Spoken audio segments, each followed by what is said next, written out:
de la justice doon nañ ko daal di amal en tout cas mu nekk une très bonne nouvelle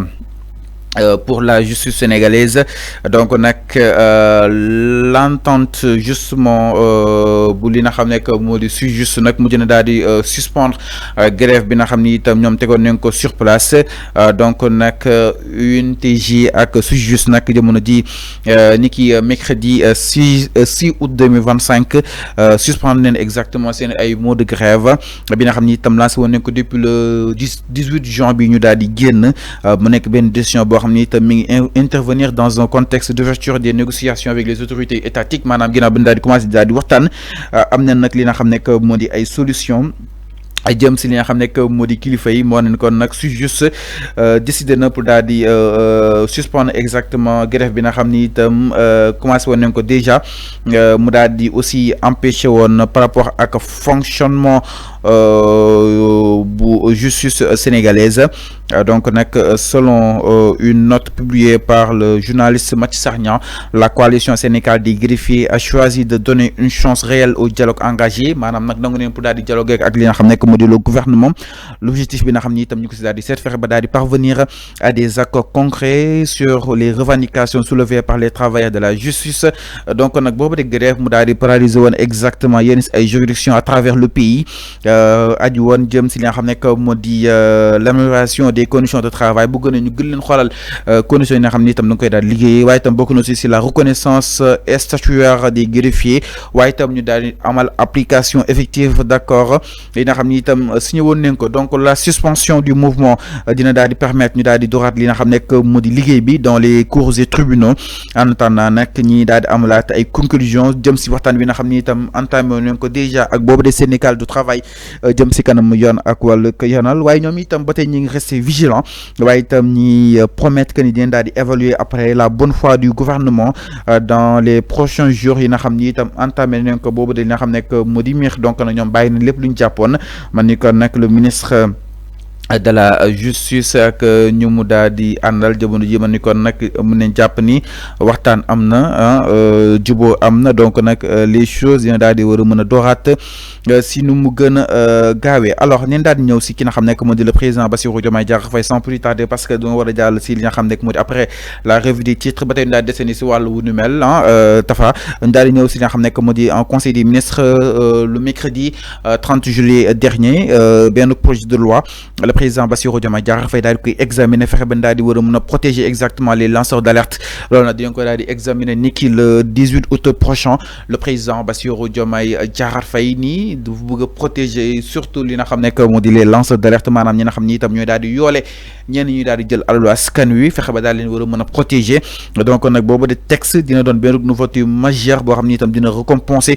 toute personne yi nga xam ni itam da ngay joxe ay informations yu utile waaye itam yoo xam ni itam amaana ni da ngay daal di dénoncer li nga xam ni itam jaaduwul dina daal di récompenser waaye itam daal lay protéger bu baax a baax a baax a baax a baax. En tout cas donc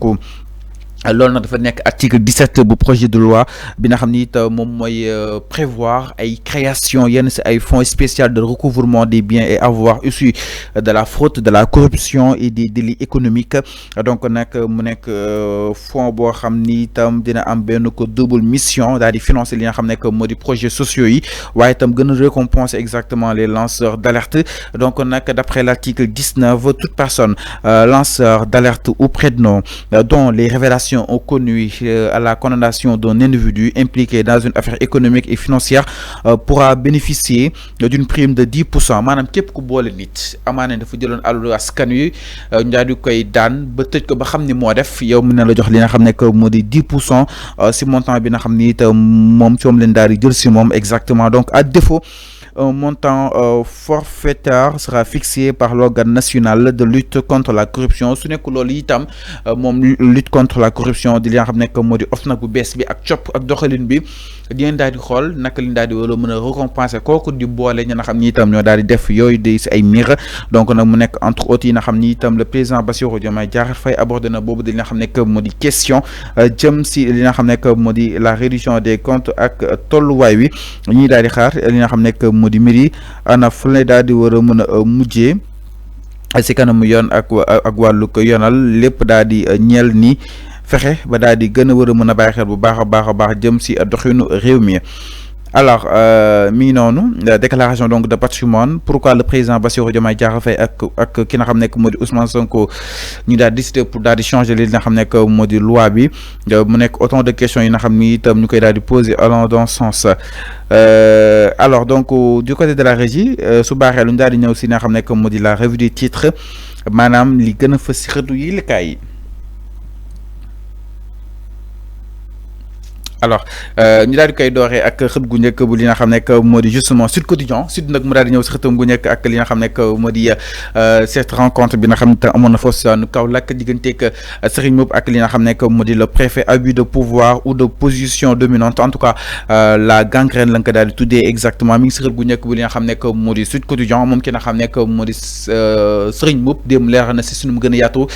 si plateau Faram Facce ak ki nga xam nekk moo di Pape Ngagne Ndiaye ba ni leen ki nga xam nekk moo di la général daal leen ni jubóole mi ngi si xër gu njëkk bi nga xam nekk moo di Sud Quotidien alors ba tey Sud nag na di desani jëm si jafe-jafe yi nga xam ne amoon nañ ko jëm si boobu di journal la man ni kon une levée de fonds pour Sud Sauvons Sud notre quotidien ñoom itam ñi ngi envoyé benn message bu fort état bu Sénégal waaye itam ak sénégalais pour ñu daal di sauver li nga xam nekk moo di Sud ndaxte bokk na si ñëkk fii ñëkk si wàllu journal fii Sénégal si wàllu privé bi donc nag ñi ngi lancé un appel fort à ce que pour ñu daal di koy sauver alors suñu jógee si wàllu Sud Régis su nekkee pare ngeen ñu daal di ñëw si journaux yi ñëw si Walf Quotidien alors daal di ñëw si Walf mu daal di ñëw exactement par rapport ak le plan de redressement économique et social Pastef nag mi ngi daal di démonter manipulation yi nga xam te opposition bi nekkee woon nañ ko si temps yi yëpp umpale wu leen opposition bi nag jamono ji ñi ngi woon si li nga xam nekk moo di ay conférence de presse démb nag Pastef ak ñi àndal jàkkaarloo nañ ak li nga xam nekk moo di askan ñëw neen seen si ay ponk yu ko gën a fasantiku jàpp ne nag jamono ji manipulation yi du daal di jàll benn yoon ñi ngi daal défendre ki nga xam nekk moo di Ousmane Sonko jëm si boobu dina xam nekk moo di projet donc nag Pastef démontre les manipulations de l'opposition alors ba tey ñu daal di ñëw si li nga xam nekk moo di Walf Quotidien ba tey ñëw na si chronique Ousseynou Gueye gestion financière administrative et politique tout est à refaire jàpp na ni gestion fii si réew mi si wàllu xaalis ak si wàllu administration lépp leen war a xoolaat defaraat ko bu baax a baax Sénégal 4e à l'Afro-Basket féminine 2025 en tout cas ñëw neen exactement si les raisons d'une régression parce que dafa jëltu ginnaaw comparé ak daaw. Le quotidien mu daal di ñëw exactement si li nga xam ne que moo di financement du presse en tout cas les niches aux œufs d'or le quotidien bu Madiambal Diagne ñëw na si sunu mu gën a yaatoo les anciennes bases françaises des mille milliards mobile monnaie smartphone des sous au bout du fil lépp rek ñëw na si sunu mu gën a yaatoo par rapport ak li nga xam ne que moo di financement yu précis alors ñu daal di ñëw aussi si OFNAC meurt vive l'OFNAC nag dem na. Parce que dinañ daal di amal li nga xam ne que moo di boobu de projet à l'Assemblée nationale le quotidien dikkaat na si nu mu gën a yaatoo daal di ñëw si quotidien Les Échos mu daal dikk ak li nga xam nekk moo di ba tey OFNAC nouvelle attribution de l'Office national de lutte contre la corruption OFNAC remplace l'OFNAC ce qui change lan mooy changé suñu xool ni OFNAC moo koy daal di utu tur bi du am li nga xam nekk moo di coppite en tout cas l'audit et la fraude la garde à vue saute le délai de prescription suspendu aussi longtemps que l'auteur est en fuite 12 membres nommés par décret à l'issue d'un appel à candidature le CI passe de 1 milliard à 500 millions 6 mois à 4 ans pour les contrevenants bijoux compte crypto l'audition risque d'être salie loolu lépp nag ay changements yoo xam te indi nañ ko si li nga xam nekk moo di OFNAC maanaam 12 membres yi gën a diriger léegi dañuy daal di jaar si li nga xam nekk moo di appel à candidature man ni kon Sëñ Saliou Gueye dina daal di tëpp lu yàggadul dara exactement alors daal di ñëw une avancée majeure mais beaucoup de contradictions par rapport ak une loi relative à l'accès à l'information publique loolu itam dégg nga daal taxal foofu sa Assemblée nationale naka lañ daal di war a mën a joxe li nga xam nekk moo di information doxalin bi waaye itam yan pàcc yi si journaliste bi daal di war a mën am maanaam lan mooy part de responsabilité journaliste yi sax na nga xam ni itam noonu lañu daal di joxe xibaar yi entre autres yoo xam ni itam le journal ñëwaat na si nu mu gën a yaatu alors daal di ñëw si li nga xam ne que moo di enquête mu daal di ñëw si xëtam gu njëkk ak le plan de ralentissement la ko daal di tuddee par rapport ak li nga xam ne que moo di doxinu réew mi en tout cas lu jëm soit numérique bi dafa xaw a deseni lool mu daal di jàpp ni nag boobu de plan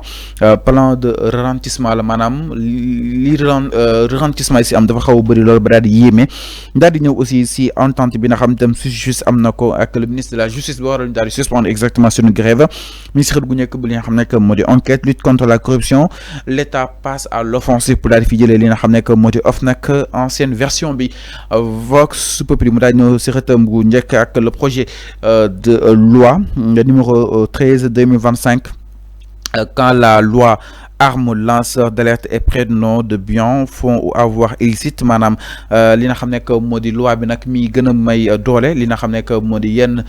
ci ay prénom waaye tam ak des lanceurs d'alerte mi ngi si xët gu njëkk bu Vox Populi di kaan si mu gën a yaatoo par rapport ak wàllu wunu mel ñëwaat na aussi si li nga xamné que modi changement yi nga xam ni itam doon nañ ko foofu saanuk OFNAC Vox Populi moo si dikk alors ginnaaw Vox dañuy daal di jàll si l'observateur mu daal di ñëw si xëtam gu njëkk ak cambriolage à la résidence des Diamantines manam nuit d'horreur à Saly li nga xam ne que moo di cambriolage bu rëy moo fa daal di am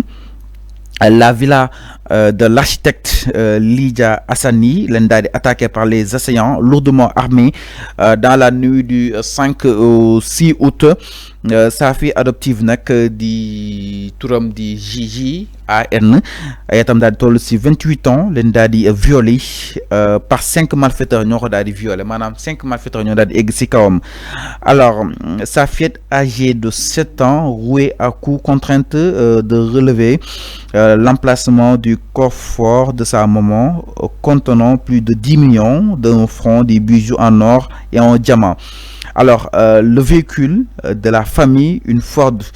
l'endari aussi sàcc maanaam auto famille bi Ford la donc daal di sàccaale yóbbaale ko si wàllu wi waaye xale bu am 7 ans malfaiteurs yi ni ko wax ñu fu coffre-fort yi daal di nekk ba ñu fa demee na fekk neen fa 10 millions si coffre-fort bi ak ay bijoux en or ak ay diamant loolu nag mu nekk la résidence des Diamantines foofu si daanuk Saly mu nekk lu doy waar loo xam ni itam xew na fa jëm si wàllu wu nu mel la daal di yegg si li nga xam ne que moo di téléfilm sénégalais yi si xët gu njëkk bu li nga xam ne que moo di l'observateur ñëwaat na si nu mu gën a yaatoo enquête sur les acteurs qui déchaînent la haine derrière les monstres de l'écran des âmes fragiles maanaam des fois am na ñoo xam ni itam dañuy déchaîner la haine si nga xam ne que moo di série yi seen rôle yi nga xam ni itam dañ leen koy daal di jox mais suñuy xool dans la vraie vie ay nit yu baax la ñu ñoo xam ne dañoo daal di sensible si yu bëri mi si xët gu njëkk bu li nga xam ne que moo di l'observateur dikk na si nu mu gën a yaatoo tey jii alors ñu daal di ñëw si l'info mu daal di ñëw si li nga xam ne que moo di benn désastre national taux de réussite bi mu daal di wàññeeku bu baax a baax si examen bi nga xam ne doon nekk amal si sage-femme yi l'info ñëw na si nu mu gën a yaatu que ni yëf yi nag suñuy xool 0,70% la mu nekk loo xam ni itam deltu na loolu ginnaaw mu nekk un désastre national ministre gu nekk bu l'info dikk na si nu mu gën a yaatoo. L'As quotidien mu daal dikk si xëtam gu njëkk ak nouvelle loi sur la déclaration de patrimoine ma ni kon nag état bu Sénégal mi élargir l'assiette des assujettis mu ngi si xët gu njëkk bu li nga xam ne moo di laas si nu mu gën a yaatoo alors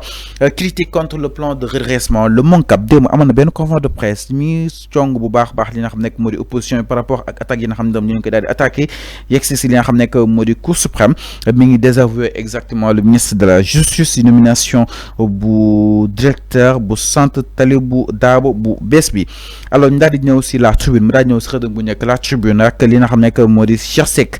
mu nekk secrétaire général bu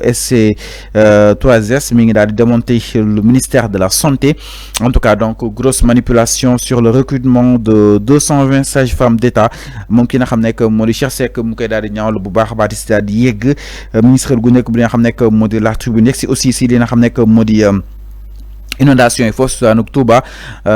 les inondations font un mort, un jeune homme se noie dans le bassin de Ngélémou mi si xët gu njëkk bu li nga xam nekk moo di tribune par rapport ak ki gaañu foofu si Touba jëm si inondation yi. alors ñu daal di ñëw si point actu mi si xët gu njëkk ñaari ñëwaat si li nga xam nekk moo di déggoo gi nga xam ne am na si les acteurs de la justice déggoo neen pour daal di suspendre exactement seen ay grève daal di ñëw aussi si li nga xam nekk moo di ba tey point actu ak OFNAC mi ngi daal di changer exactement de version ma ni kon la balle est dans le camp de l'hémicycle di nga ko daal di amal ni ki li nga xam ne que moo di lundi incha allah. Libération ñëw na si xëtam gu njëkk ak li nga xam ne que moo di PGF mi ngi ordonné une vague de perquisition jëm si Mirou Farba ak ki nga xam ne que moo di Tahirou Sarr waaye nag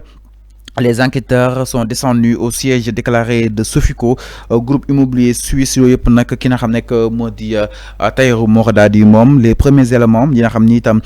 perquisition bi révélé na ko mi ngi si xët gu njëkk bi li nga xam ne que moo di Libération sànq man la ko doon wax liaison yi nga xam ni itam Farba doon nag am ak yenn si ay américaines entre autres lépp rek journal bi dikkaat na si nu mu gën a yaatoo ginnaaw loolu dañuy daal dikk si yor mu daal ñëw xëtam gu njëkk yor ak Sénégal en Turquie un nouvel élan pour l'axe Dakar Ankara mu nekk une bonne nouvelle pour le Sénégal exactement wàllu diplomatie ak li nga xam nekk moo di tolluwaay wi man ni kon nekk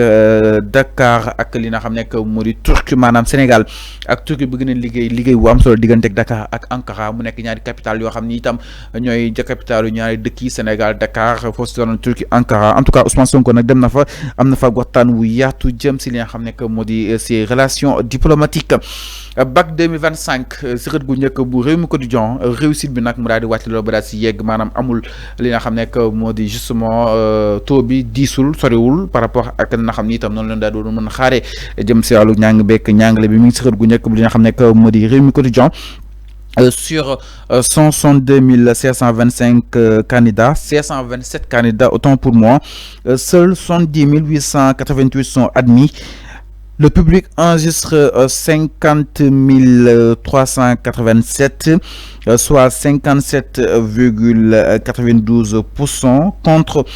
22 478 pour le privé, 42,05%. Dakar en tête au classement régional avec 60,41%, suivi de Louga à 52,69% et Rufisque 52,04%. Sédhiou 38,69%, Ziguinchor 38,42%, ferme la marche. En tout cas, donc on a que la réussite est en baisse au Sénégal après le bac de 2025. Le soleil mu daal dikk si nu mu gën a yaatoo ak li nga xam ne que moo di les oubliés du milieu hospitalier maanaam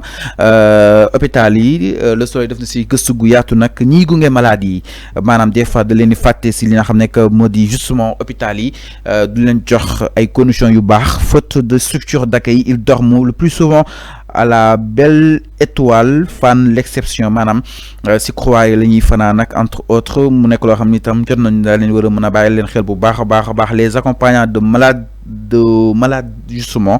donc les oubliés du milieu hospitalier. Évidence mu daal di ñëw si xëtam gu nekk ak retard et confusion à Paris des voyageurs dénoncent l'attitude d'Air Sénégal maanaam nag diggante ak Dakar ak Paris